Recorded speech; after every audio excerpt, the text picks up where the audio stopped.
부동산 공부라는 것은 하루아침에 이루어지는 게 아니고 부동산을 투자해서 돈을 버는 것보다는 돈을 벌었을 때 모아서 어떻게 활용하느냐에 대해서 부동산 가격 상승에 같이 따라가기도 하고 자산을 불려가는 것 아닌가 싶습니다. 오늘은 제목을 이렇게 잡아봤습니다. 부동산 투자.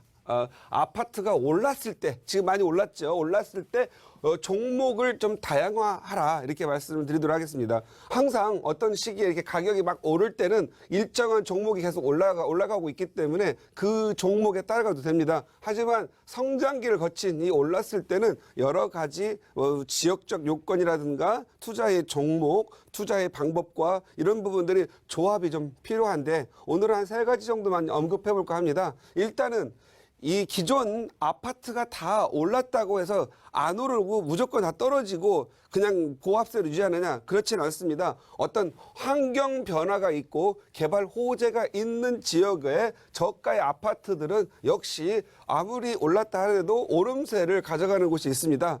보통 보면은 부동산이라고 하는 것, 특히 내 주택이라고 하는 것들은 한번 사면 주거를 해서 다음 돈을 벌어가지고 다음 주거 환경이 좋은 곳으로 업그레이드까지는 장기간 보유하게 되죠. 그런데 많은 분들은 대가 부동산을 하나 사고 또 하나를 갖고 있는데 하나를 사면 무조건 매각하는 분들이 많이 있습니다. 오히려 제가 봤을 때는 매각하신 분들보다는 하나를 더 사고 하나를 더 샀을 때 전세라든가 대출을 좀 활용해서 가지고 있던 분들이 더 가격이 올랐다 이렇게 보시면 될 것 같고요. 어떤 지역은 하나를 갖고 있어서 가격이 떨어지고 3개, 4개 갖고 있을수록 더 많이 떨어지는 지역이 있습니다. 그래서 우리가 투자를 할 때는 궁극적으로 이 부동산을 내가 평생 가지고 있다 하더라도 떨어지지 않을 지역이 어딘지 지역 선택을 선택하는 게 굉장히 중요하다 이렇게 보시면 될 것 같고요. 환경 변화에 대해서 말씀드리자면 예를 들어서 우리 마포의 공덕이라든가 아현 이런데 달동네 같은 것들도 환경 변화 이제 어떤 도시 재정비라든가 도시 재생을 통해서 사람들이 살고 싶고 살기 편한 곳으로 바꾸어지면은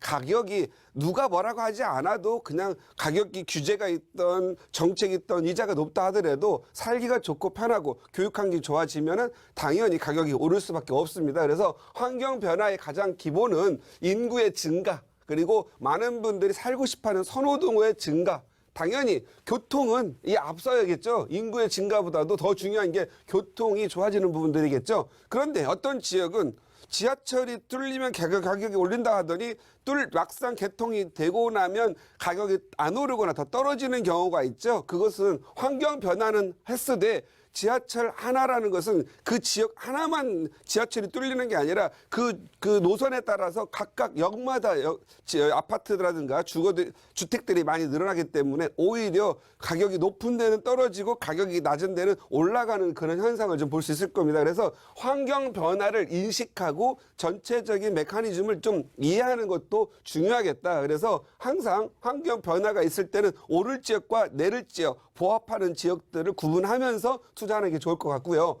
개발 호재가 있는 지역도 역시 좋습니다. 하지만 개발 호재가 어떤 지역에는 순기능을 일으켜서 가격을 일으키지만 오히려 개발 호재가 역기능을 일으켜 가격이 하락하는 부분도 있기 때문에 무조건 개발 호재가 좋은 거는 아니다. 그래서 호재가 악재로 바뀔 수 있다라는 부분도 항상 미리 생각하면서 투자하는 게 좋을 것 같고요.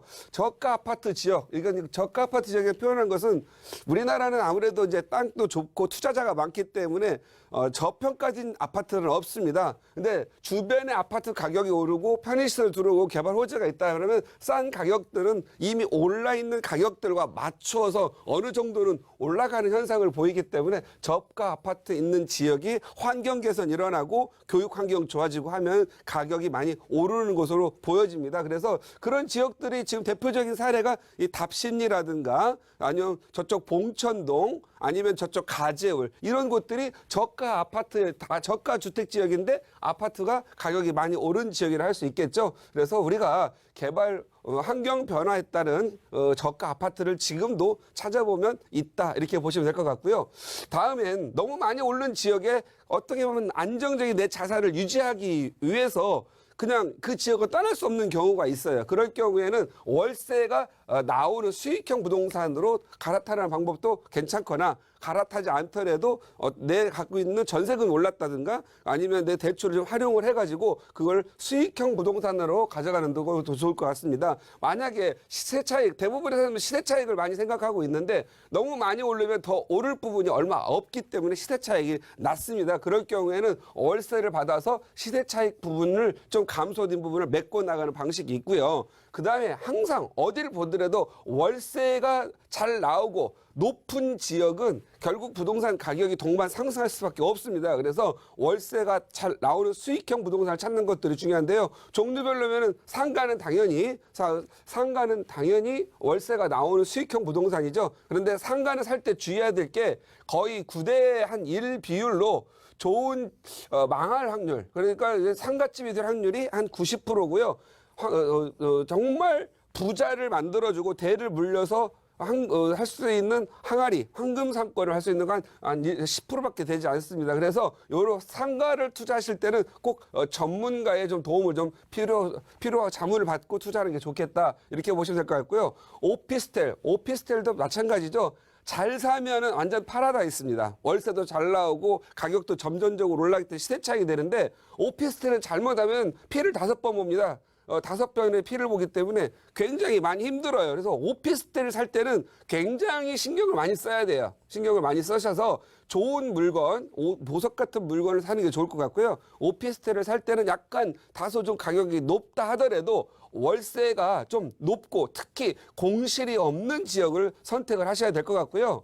보통 오피스텔 같은 경우에는 수명이 보통 19년에서 20년 정도밖에 되질 않아요. 보통 15년 정도가 되면 고치는 비용도 많이 들어가고 또 살 사람도 없어지죠. 그렇기 때문에 이 기간 오피스텔 수명을 고려하셔서 좀 가급적이면 새 걸 사시고 또 이 오피스텔 사시는 분들은 조용하고 그리고 또 안전한 걸 원하고 또 편한 시설들을 많이 원하기 때문에 새 오피스텔을 사는 게 요즘 현대적인 그런 직장인이라든가 젊은 층에서 맞다 이렇게 보셔야 될 것 같고요. 하여간에 이 오피스텔을 사실 때는 업무 지역이 아주 많은 데이거나 초역세권이면은 좀 비싸더라도 괜찮다 이렇게 보시면 될 것 같고요.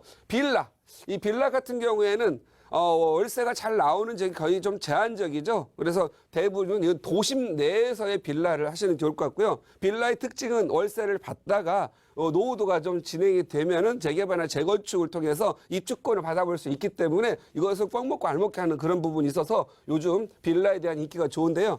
빌라를 투자하시는 분들은 딱 가셔가지고 24평 아파트가 그냥 4억 이하인 데는 빌라는 안 산다 이렇게 생각을 하시고 24평 아파트가 그래도 적어도 6억 이상이거나 8억 이상인 지역 같은 경우에는 빌라 수요도 많고 임대 수요도 많아서 투자성이 매우 좋다 이렇게 보시면 될 것 같아요.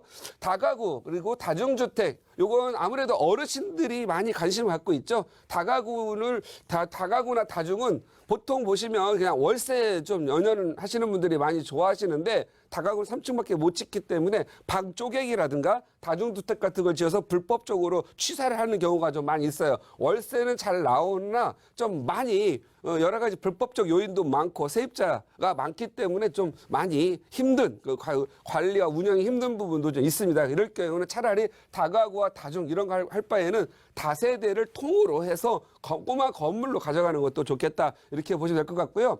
레지던스 오피스텔보다 더 좋죠. 이건 숙박업을 하면서도 취사를 할 수 있기 때문에 요즘은 레지던스가 허가가 잘 안 나오지만 허가를 받았다고 하면 레지던스가 활용 가치가 굉장히 높은 것 같습니다. 뭐 다중이라든가 이런 것들은 취사가 안 된다면 오히려 레지던스는 취사가 되고 오피스텔은 취사이면서 주택으로 포함되기 때문에 중과세를 갖고 간다면 이 레지던스는 숙박업을 할 수 있고 전세월세 다 놓을 수 있습니다. 그러면서도 주택이 아니기 때문에 중과세를 피하는 걸로 요즘 레지던스 같은 경우는 좀 많이 각광받지 않을까 싶습니다. 그래서 레지던스 건물을 투자하셔가지고 월세, 전세 또는 시세 차익까지 노리는 것도 좋을 것 같고요. 요즘 아주 강한 양도세, 중과세를 좀 피할 수 있지 않나 싶습니다. 세 번째죠. 우리 일반인들이 가장 관심이 많은 게 재개발, 재건축입니다. 이미